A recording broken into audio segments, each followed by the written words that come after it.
Hey, this is Jared Krause, host of the Buying Online Businesses podcast. And in this episode, I'm speaking with Kim Barrett, who is a world-class marketer, author, speaker, and certified baller from Your Social Voice and the Kim Barrett Show. Now, Kim's been on our show twice now before this, and there's a reason. It's because Kim is one of the best marketing minds, and it's always a privilege to have a chat with him. Now, in this episode, it's jam-packed with great subjects like Kim's NOC method, which is niche, offer, and call to action, why and how that works. We also talk about how to market during tough times like pandemics and other world events. We talk about how to find your niche and how to actually target that niche and find that niche before you actually spend any money. And then we discuss how much is too much when it comes to spend on remarketing. So we're not spending money in front of people, frustrating them and creating a bad ecosystem within our marketing. And to cap it off, Kim shares the best way to become the best at digital marketing. Now, guys, this is an amazing episode. Now, before we get stuck into this episode, I want to tell you that this podcast is not only the best way that I can help you for free. I have my due diligence framework 2.0, which is everybody's been raving about, which will help you with knowing what to look for when buying a site, including questions to ask the seller and everything you need to know to buy a website business. So go away and get that at buyingonlinebusiness.com/free resources. And on that page, when you click resources, there's so many other awesome free resources you can check out there too. Now let's get stuck into the show.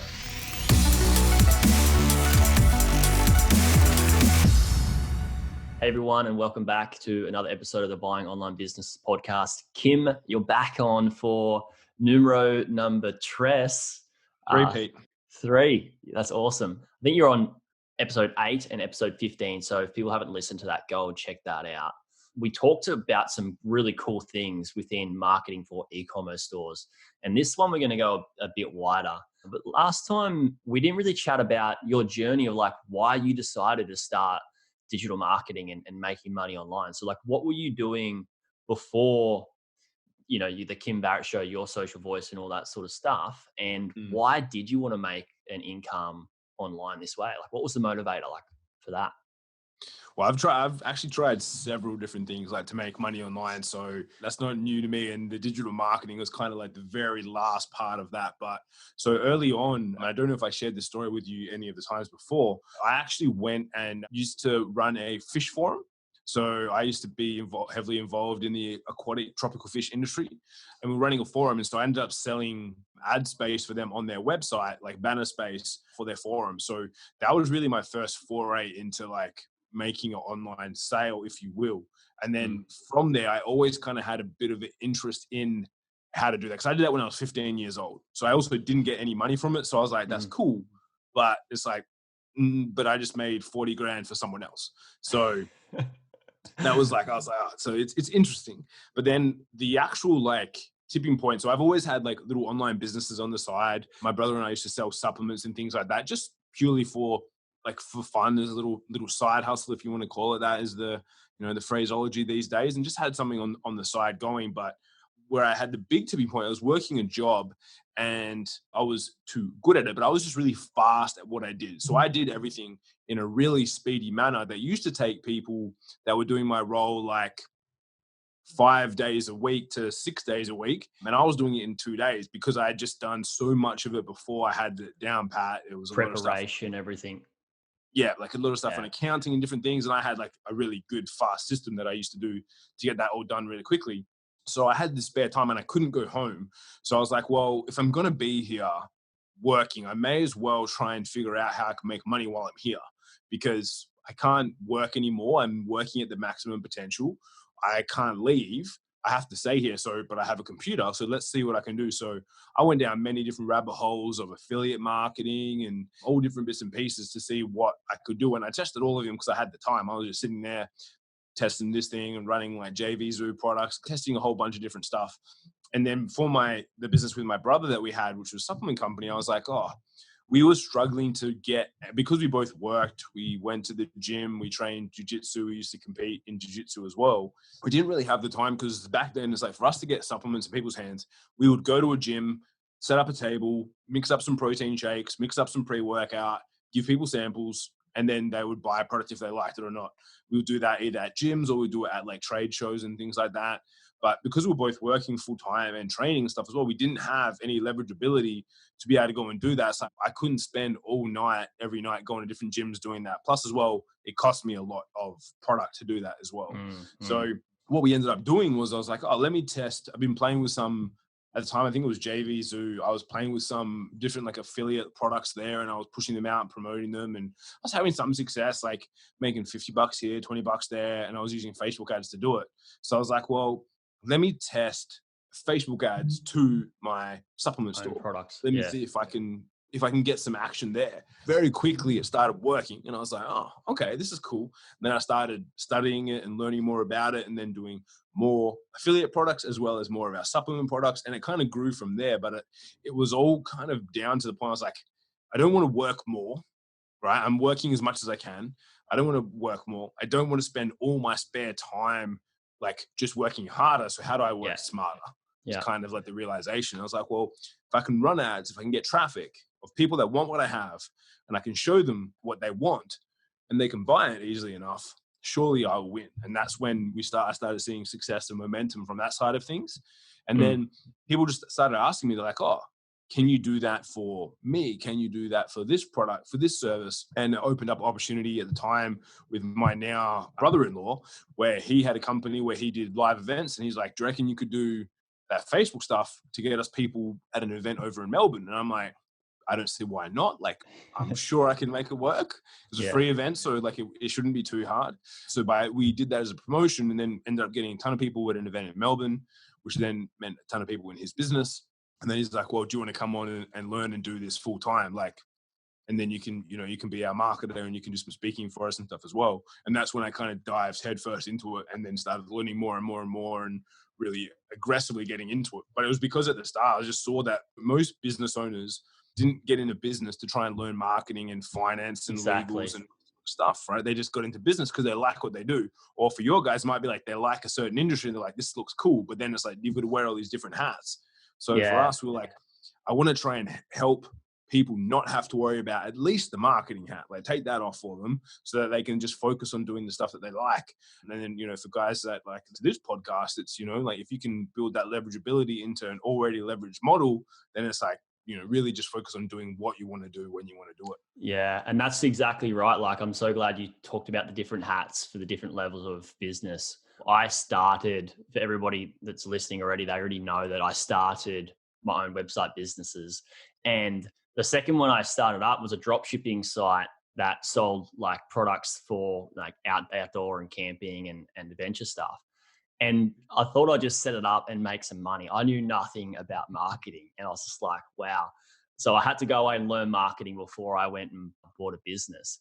And the main motivator for me, it sounds like for you, it was like you were bored at your job and you just weren't getting utilized. And you obviously have that entrepreneurial flair. So you're like, why don't I go away and, instead of making 40 grand for somebody else, why don't I go away and make 40 grand for myself and then hire people and give that money to other people to help scale that business, which makes sense.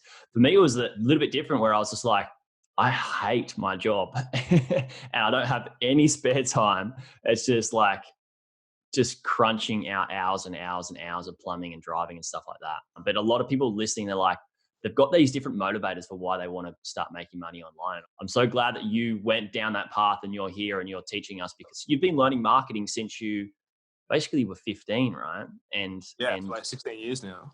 Yeah, it's amazing. So with that, when there's different types of marketing and different focuses we can have. We can focus on the targeting, the creative, the call to action, the funnel. And I feel that a lot of people now, and probably in the last 5 years, have been focusing on the funnel and the landing page and also CRO, like, conversion rate optimization, all these little tweaks and stuff like that.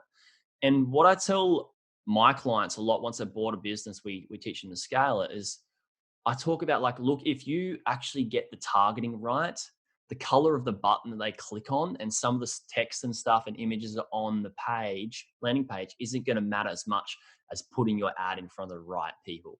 So what do you recommend for people that come to you and they want to start marketing their business for how to go away and find out where their clients are, like what is like how to get their targeting nailed.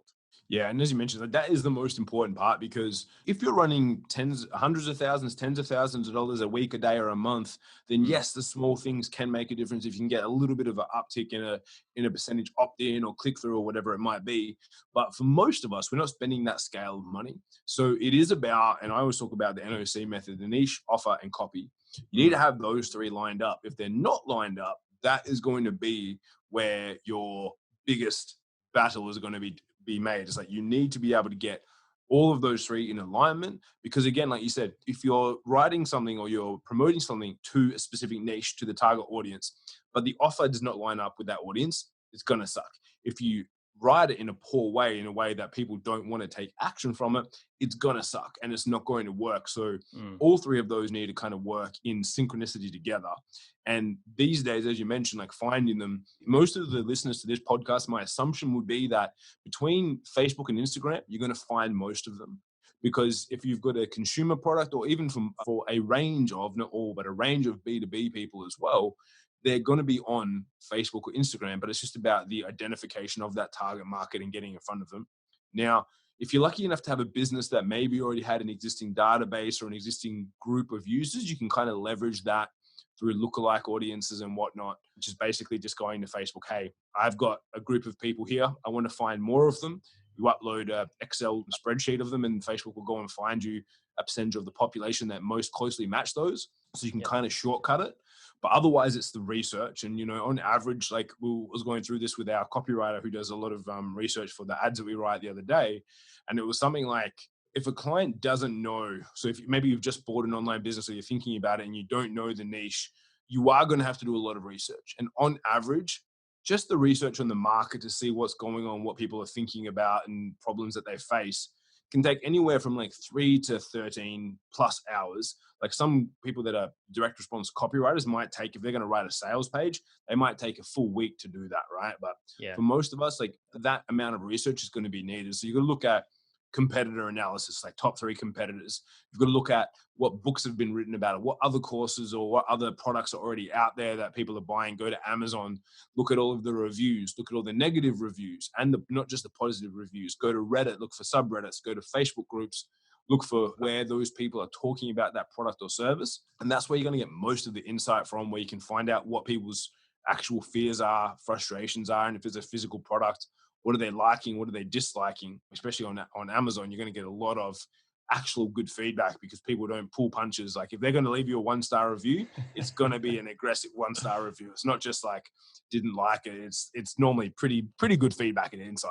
Yeah, that's also a lot of people quite upset with that negative feedback, but negative feedback is actually, in my opinion, the best type of feedback because it's like you said, it's a bit of a punch in the face, and that's what we need to make our business better. It's kind of like we don't want it, but it's more beneficial than cushy positive feedback. And I want to pick up and touch on what you said about, the niche and finding your audience. But when you go away and do that research and you look at all these different places, and you can even go to page insights on Facebook and Instagram and nail that down really, really tight. But it's kind of a it's a two bird, one stone thing when you do this research, because looking at who you should be targeting, who the right people are for your niche, but you also pick up on the language, like you said, in their wants, needs, fears, frustrations, and desires. You pick up on the language that they're using, and that's something to take note of and put into your research sheet. Like if you've got an Excel sheet, look up all your competitors, and this is what I do and teach my clients in my community. Is also look at the copy that they're using, look at the things that they say, look at the words that they're using in their Amazon reviews, and that is what you put into your offer and into your copy, right? 100%. And that's why it is definitely a 2-bird, 1-stone situation, because you're getting to know, number one, if it's the right market, getting to know all the problems with other products so you can also hopefully fix them and make yours even better. But then you are also getting the words, exact words, because if you go through and you look at 100 1-star reviews on something, whether it be a product or a service, you're going to know the problems that people face and Mm. the things that are going through their mind before they make a decision. So if you literally just copied and amalgamated that and literally copied and pasted it into some ad copy, you'd probably get a better result than like 99% of other people, because you've got the exact words, the exact frustrations that they're facing. And as long as your product or service solves that problem, then you're probably going to get a pretty good result out of it as well. Yeah, and it just resonates, right? It just hits like, if I want to, like, my mission was to replace my income so I didn't have to work a job. If anybody had to put an ad in front of me that said how to replace your income so you never have to work for somebody else again, like, I'm in. Like, that's exactly what I want. So and it's the same with, like, if we're, any, and it could be like a microphone, right? Like, I want a microphone that doesn't have any glitchy sounds. It doesn't, like, it's not hard to set up, it's not hard to use, it's easy for my editor to make sure they can edit the audio really quickly and simply easy, so it's less hours. Like, solves all my problems, because people are getting smart with their ads these days anyway. You just go away and look at other people's ads. I mean, I can remember when Facebook had, for a short period of time, you could go away to somebody's profile and then you could look at all the ads that they were running at that time. I'm not sure you can do that anymore, but that's a really cool Yeah, funnel hack as well, right? you still can. It's all sitting right there, and that's part of, as you mentioned, the research and looking at it. And if you go and see, because sometimes people are like, oh, I wonder if this product is actually that good, and you might go to that business page. If they're not running anything, either they're ridiculous busy or they're not that busy. So Mm. it's like there's only two ways that cookie will crumble. So it means that either they're really good or potentially they're not as good as you think that they were. So you can always tell by just going and have a look, and you can do that research, and you can see those posts, you can see their pages, and you can go and do some investigation, get some inspiration, or get some feedback on what not to do as well. Yeah. And so, for those people who are like, all right, I've done all my research, once they've gone away and they've done all this research on all these competitors and stuff like that, do they go away and look at where their competitors marketing their products? Or do they kind of go like, well, where do I think those people are hanging out more? Like, where, I'm talking about platforms here, Kim, like, Yeah. should people be on Facebook, I mean, Instagram, Google? What's the, you can go and see, and I know it depends on the size of the competitor as well. If someone's doing really good and you know that they're a big competitor, you mm, can get tools from, like, I think SEMrush and a few other different ones, where you can see literally like where all their traffic comes from. And then from there, you can kind of ascertain if they're doing it or not. For me, I'll use it as an indicator, but I will go, cool. If I've got a B2C type product, and which I know assume a lot of your guys might have, they're probably going to be on Facebook and Instagram somewhere. And that's going to be the easiest port of call and the cheapest to test. Because I always like to, number one, validate something first, then amplify it by putting more money behind it, more tools behind it, more funnels, if you will, whatever it might be. I like to do that once I've validated my offer. But it's very hard to validate on something like LinkedIn, where you're paying like $10, $20 a click. And so unless you have something that works really well, you can get mm, stitched up because you're spending just way too much money trying to validate the offer. So for me, I always like to look at going, well, if I'm going to test anywhere, I will always test, again, unless it's like a very specific service, maybe that doesn't quite correlate to someone being on Facebook, because they're probably there, but it's going to be hard to target them. mm. Then I would do something different. But if it wasn't that case, I would test there first, because it's going to be cheaper. So it's easier for me to make mistakes when on a cheaper platform than it is on a platform where I'm paying like a lot per click, in comparison to, I might be able to get clicks for $1 or $2 on Facebook and Instagram, and it might cost me like 10, $20 plus on like LinkedIn, Google, or anything else. Yeah, yeah, I love that. And so this is the testing with the niche and putting money behind different ads to cold traffic, where we have to obviously test an ad out, see how that's going to work, get the feedback. If it doesn't do so well, that's actually good feedback, because we know what not to do. And then we test it, keep testing again until we get a better performing ad, right? And this is all to a cold audience. At what time do you decide to start implementing some remarketing? And I've done this with clients where I've said, hey, if you've got a lot of traffic already coming to your site, you can start remarketing without going to cold traffic. But there's that question there. But also a backup question would be, at what ratio would you spend on cold traffic and then to remarketing traffic, warm traffic, if you were really hungry to boost the business and get cold traffic in and sales that way? Like, what ratio do you normally typically see? Or is there a certain, like, certain way you do that? I would probably normally indicate off audience size, because if you think about whether you're remarketing or retargeting, depending on what platform you're using and what terminology they want to use on there, you've got to look at the size of the audience. Because let's just say that you have 1,000 people a month go to your website, as an example, right? So 1,000 people a month going there that are without too much cold traffic.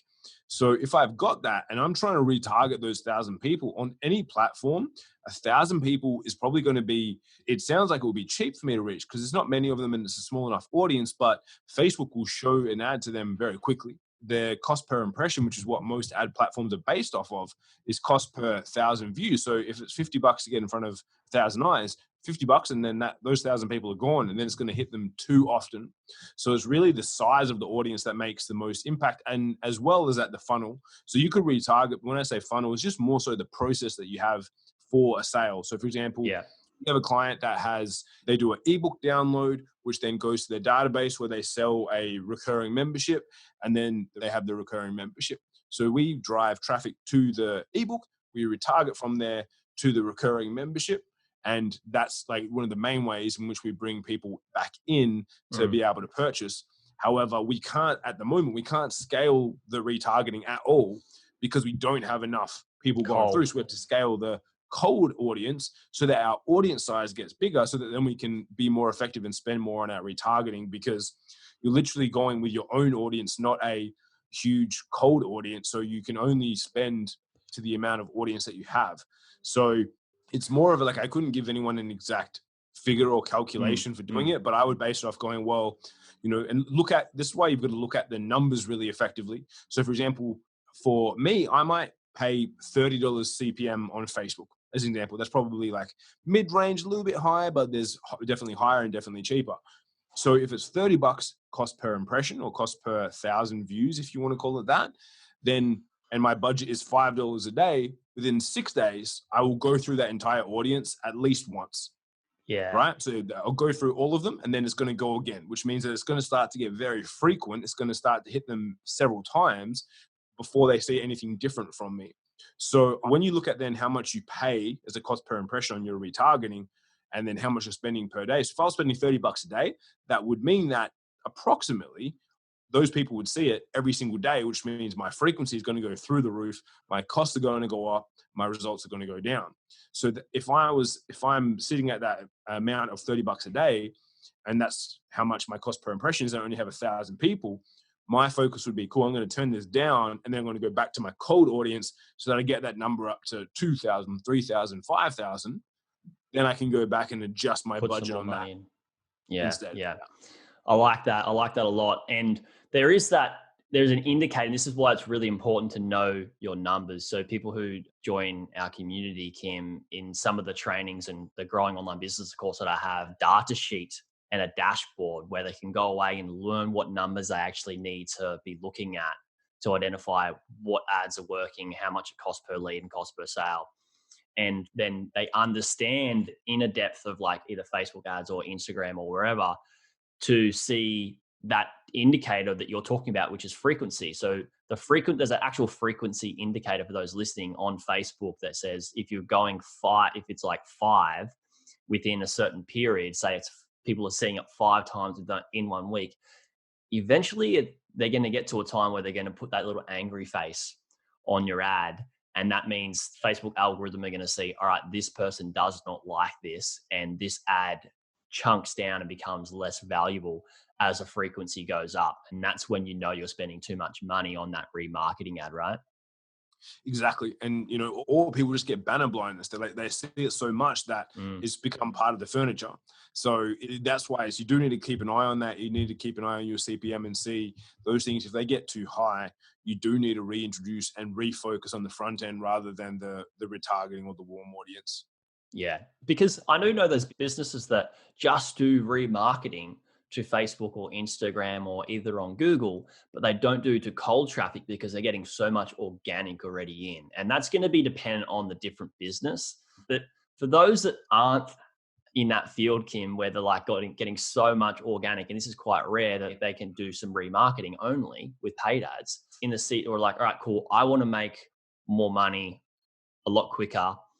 And like you mentioned before, there's a funnel, right? That marketing funnel that's coined and been tossed around and overused. It's basically a sales process on how you take somebody through a journey to end up at a sale and you actually helping them. What sort of creative ideas for low barrier to entry to get people into your ecosystem have you seen? Like you mentioned an ebook. Are there different types of downloadables? Are there different types of mini courses? What are some of the more creative ones that people listening may be able to go, all right, cool, I could create that resource or that piece of content that could get people into my ecosystem?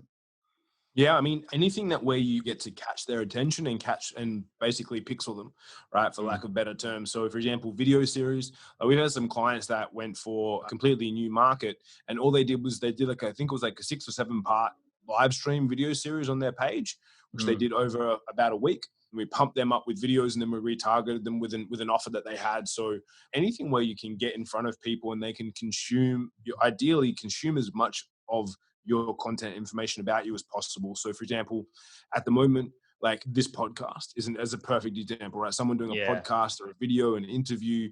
You don't have to have a podcast to do a podcast style video. Like this Mm, is just a Zoom interview, right? But you yep. release it on all the podcasting apps. So they could go and easily interview their clients, their best customers, someone that's quite well known in the industry, whatever industry they might be in, for example. Reach out and see if you can do something like that. An ebook, definitely. You could do a short training. You could do a micro VSL, which is a video sales letter. So a 10-minute video that explains all the benefits that you have, the features and offer that you have, and share with them how they could find out more about that. You could do a long webinar. I'm a big fan of video because the more time that people see and interact with you, the better. But obviously, I know that not everyone that, especially in your group, it's like they're going to be buying websites. They don't necessarily going to be positioning themselves as the face of the brand or anything like that, right? They could be just the brand itself, could be other people, Exactly. could be many different options. So again, then content wise, like anything that's short, ebooks, and just renaming things. Like ebook might not be a sexy term. You might call it like a template. You might have it as Mm, just a download. You don't have to. Ebook is kind of a very general, broad scope term for something that someone can download. So it could be a mm, short white paper, whatever you want to say. You may have a book and you want to take a chapter out of that and give someone something like that. But I think anything that gets them into your world easily, which is just as you mentioned, low barrier to entry, which just literally means it's easy for me to do, easy for me to take action. Maybe it's jumping in Messenger, right? It mm. might just be like click into Messenger and you can go and have a bit of a text conversation with them or get their phone number for an SMS. Any of those things. That's why I do like Messenger. A lot of physical places at the moment, we're encouraging them to use the QR codes to get people into Messenger for some of Cool. their businesses so that they can have that chat. And it might just be, offering a voucher or something of value or any of those downloads or videos that we mentioned, but just offering to deliver it to them inside Messenger as well. Yeah, and it's just really non-risky for them. Like if somebody enters an email, they can unsubscribe straight away. They can leave Messenger. It's not a scary thing for them. Now, that like I find if it's a VSL and it can be about a product or it can be about anything, I find what's really good, even if it is somebody is the face of the brand, a lot of people that are listening will be buying a different brand and they won't be the face of it. But even if you do educate your audience, then that's how you build that relationship. That's how you build that trust because you're helping them solve a problem with education. And what you're saying around either an ebook or a template, white paper, a VSL, it doesn't have to be that person in the VSL. It could be anybody and it could be no face. It could just be B-roll with something behind it, a bit of voice behind it. But I think education is going to win people over more than anything. Would you agree? 100%. And yeah, we just used for our most recent one, we've done like a little micro VSL and we did use a platform. I think it was called Vidnami. That could be wrong on that, but basically I recorded the audio. So again, anyone could have done that. I read off the script. We plugged it in. It automatically created all the slides, put video and stuff behind it. Like I'm not on the face. So the voice Mm. could be anyone. Like if anyone listens to my stuff, they'll know it's me, but it could be anyone that recorded that. So, but I'm still giving a lot of good value and people got a lot out of it even though it's not, there's no face on there, there's no pictures of me or anything like that either. Well, I think one picture of me, but that's about it. Yeah, and people can do that for e-commerce sites and affiliate sites and all that different type of stuff. Now, COVID's been a thing for a few different businesses around the world, and kind of wanted to ask you about e-commerce sites. So there's some people that have been affected, there's some that haven't been affected. Actually, some have thrived selling products that people need and are essential at this time. And right now, we've been going crazy with the amount of people that have been reaching out to me and I'm working with that has bought businesses. Actually, in fact, we've had more people in the last month buy businesses than ever before, which is just odd, but also cool. And congratulations to them. But then there's other people that have businesses that may be struggling as well throughout this period. What would you say to somebody that has some marketing budget and they want to try and do some work throughout this time, but their niche may not be the best thing to be pushing right now? What would you say to them with their marketing? Yeah, it's an interesting one, right? Because anything that's hot is hot. Anything Mm, that's not is unfortunately not. Even like, so I'm in WA, and I had one of my business partners and friends come in and tell me that in June, which is when they released all the government stimulus, there was 1,900 parcels of land sold, which was more than the last 5 months combined in that month, right? So it's like, it's ridiculous. So the people that are busy, but that also means the reason why I wanted to share that is that money is still flowing in some way, shape, or form. mm, So even though you might be hitting a slow patch or a rough patch, it's not like there's nothing going on in the economy and there's no, there's the multiplier effect, the Keynesian effect, all that sort of stuff is not mm, going on. It's there.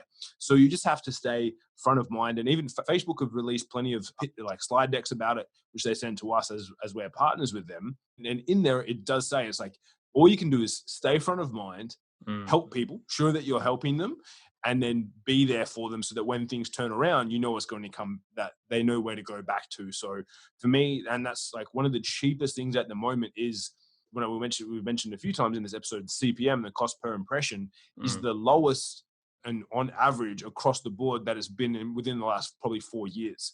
So it only is on certain campaigns and certain campaign types. One of the main ones is video. So for me, if you've got budget and you're like, cool, I'm doing okay, things have gone down, but I can still spend a little bit, even if it was only $1 a day, right? Worst case scenario, I think Facebook's minimum now is $1.47. Even if it was $1.47 a day, you could spend that and get in front of still a couple of hundred people per day if you had a low enough CPM, which most audiences would on a video view basis. Mm. Like I think, like WA small business owners, which is normally a pretty expensive market. If I run a video to that at the moment, my CPM is $5. So it's, and that's not anything special by me. That's just the audience size and the like reaction at the moment. So Mm. I would say video, add value, think about that. And, but if you can, if there's opportunity for you to still make money, do it in your promotions. But if your market's completely kind of dried up a little bit, just stay front of mind, spend that $1.47 a day Mm. to get in front of at least a couple hundred people, add value, educate them like we just mentioned, provide Yeah. something that they can get benefit from, and just be open and honest about what's going on. And then when things return, they're going to know, like, are they going to go to Joe Blow's website, or they're going to go to the website that's been helping them and giving them information, staying front of mind? Like, of course, they're going to go to that one every day. Yeah, and that's such a great point, is what you said, is just add value and help them. And I feel that a lot of people that are going through, those people that are emotional through COVID, having a micro focus. But if you can have a macro focus and realize that, all right, cool, in a year or two, things are going to be totally different in my business. But through this period, I just need to wait it out. And in that waiting out period, they can go away and spend their time and their resources and maybe some money on creating that education and those resources and bringing people into your ecosystem, like we talked about before, and being on your email list, being pixeled so you can do some retargeting. And they could be there for 3 months, they could be there for 6 months and not buy from you. But when that time comes where, say it's sports are on back on in, Australia or America, or when we can travel, that's back on. When that turns back on, you've brought people into your ecosystem and you're ready. It's like you're ready to cash your checks, right? You're ready to, help those people on the next level, because you've just, over that time period, you've built that trust and your brand and your education in that time. Would you agree? 100%. And as you mentioned there, like, keeping your eyes peeled on other areas and the responsiveness there. Because yes, in Australia, certain cities, i.e. if you're in Melbourne at the moment, right, it's going to suck because things are completely shut down. But if you're Yeah. in Perth at the moment, we've got great weather. We have all of the football over here. So if I was someone selling like AFL or sporting products, like I'd be targeting Perth. And when everything first shut down over here, and I think America was still doing okay, but as soon as it shut down over here, exchange rate plummeted. So for me, I went straight away and started promoting and selling things to people in the USA because we were on special.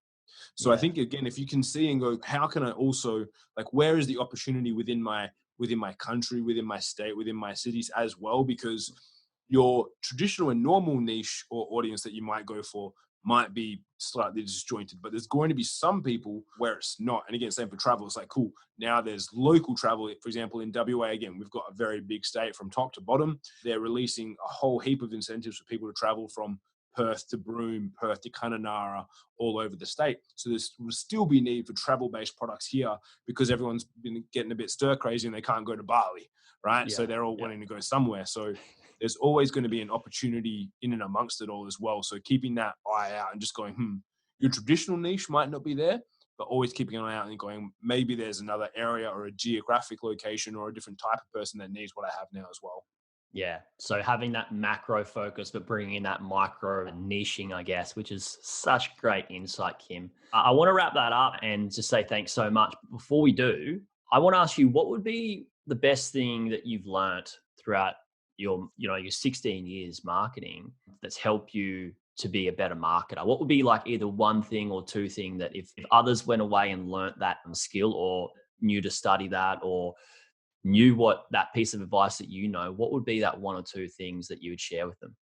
I think it's just getting in the repetition of things. So for me, for example, sometimes people, like, if someone bought me a product or idea, I reckon I could pretty quickly get into the headspace of the person that would purchase it and, like, articulate something and go through some sort of their problems and identify things. But that's only because I've done so much of it. So for me, the repetition of going, cool, how it, like, and especially for me, like, I've got to be across many different markets and industries rather than like just one. So if I was in just one, I would, and the reason why I did that as well, I remember there was a book by Mark Cuban, I think it was, and it was like the sport of business or one of those two things. But he used to be a computer salesperson at one point in time. And the reason why he skyrocketed through that business is because he just read the manual on every single book and knew on every single computer and knew every single piece of information around it. So I was like, well, if I can get my head around as much of the marketing stuff as possible and apply it and apply it and apply it, which is the same as what he did, I was like, surely I'm going to eventually get to the point where I've got a great knowledge base and I can do it for almost anything.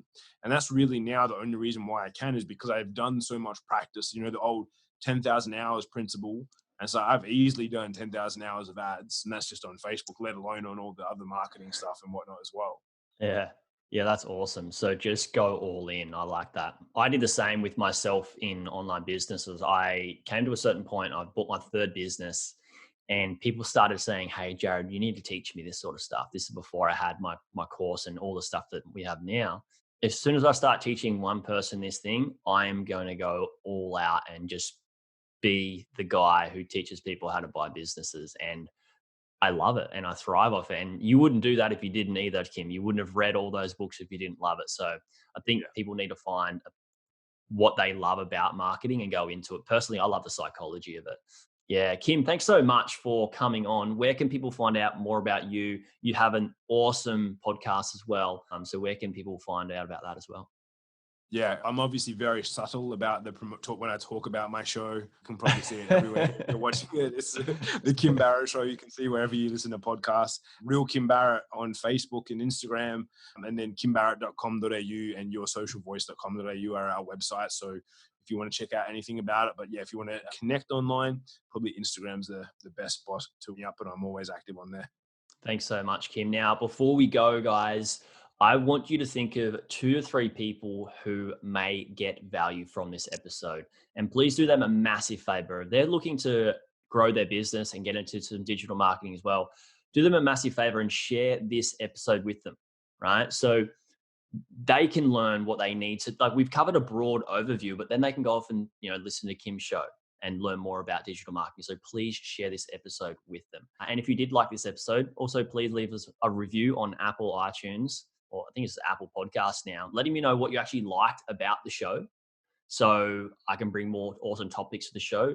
and or more awesome guests like Kim to the show as well. So you guys can keep getting great value. So thanks guys for listening. Thanks again, Kim. And I'll see you on number 4 next time.